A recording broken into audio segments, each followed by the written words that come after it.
Здравствуйте, уважаемые друзья! С вами я, Юрий Тютченко, кандидат ветеринарных наук, и в этом видеоподкасте поговорим о том, можно ли кормить собаку со стола.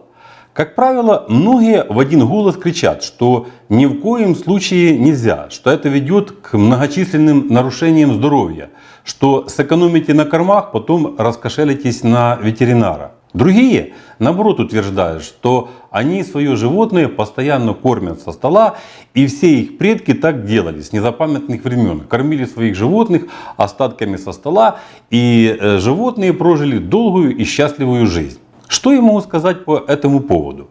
Конечно, питание должно быть обязательно сбалансированным, согласно потребностей животного, и понятно, что объедками со стола вы никогда не составите сбалансированный рацион.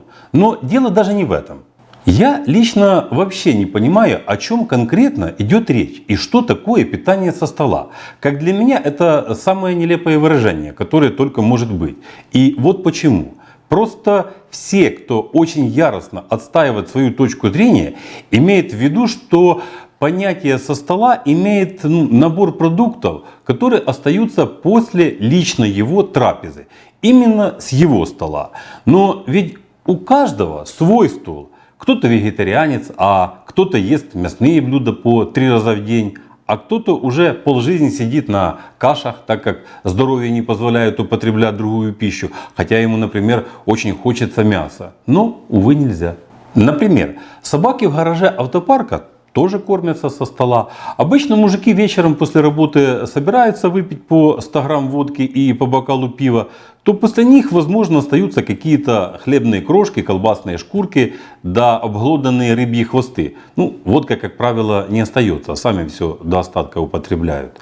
И собачки, которые там бегают, безмерно рады и таким дарам.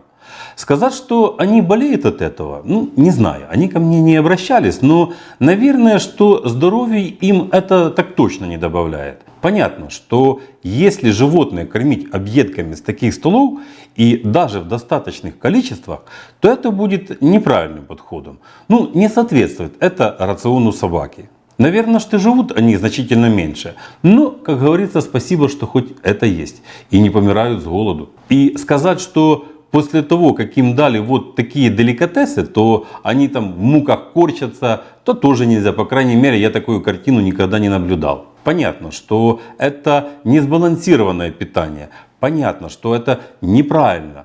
Но сказать, что потребление таких продуктов вызывает у них какие-то видимые отрицательные реакции, то тоже нельзя. Поэтому, если хотите, чтобы ваши животные прожили как можно больше и без болезней, то кормите своих любимцев правильно.